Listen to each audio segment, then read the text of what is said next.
தமிழ் பிச்சை எடுக்க கூட உதவாதா? ஓரளவு உண்மைதான். ஒரு தெற்கத்தி அறிவுரை தங்காய், தமக்கென உங்கள் நீதியை திரட்ட ஆங்கிலத்தில் இந்தியில் பிச்சை எடுக்கலாமே. தமிழ் பிச்சை எடுக்க உதவாது, திருடவும் உதவாது. தமிழன் பிச்சை எடுக்க மாட்டான், அதுவும் உங்கள் பிச்சையை ஏற்கவே மாட்டான். தங்கச்சி, ஓட்டையும் நாட்டையும் இந்த கமலஹாசன் விற்கவே மாட்டான். உங்கள் சாபங்களில் எங்களுக்கு நம்பிக்கை இல்லை. Please conclude.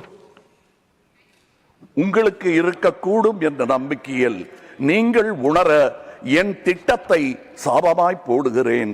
கருணையுடன் நீங்களே ஏற்பீர். உங்கள் இஷ்ட தெய்வங்களை வேண்டிக் கொள்ளுங்கள். பகுத்தறிந்த தமிழ்ச்சித்தன் கூற்று இது. உம் வினை உம்மை சுடுக, என்றும் எங்கள் நாடு நீடூழி வாழும். உம்மினை உம்மை சுடுக, ஓட்டப்பம்பும் வீட்டை சுடுக. வந்தீர் வென்றீர் செல்வீர். இது உலக நியதி, அரசியல் நியதியும் கூட. வீழ்க வளமுடன், தமிழ் என்றும் வாழும் நலமுடன். வணக்கம் அவை வந்தடைந்த தலைவர் கூட்டத்திற்கு. சென்றும் வருவேன், நாளை எமதே. உங்கள் கமல்ஹாசன். ஜெய்ஹிந்த்.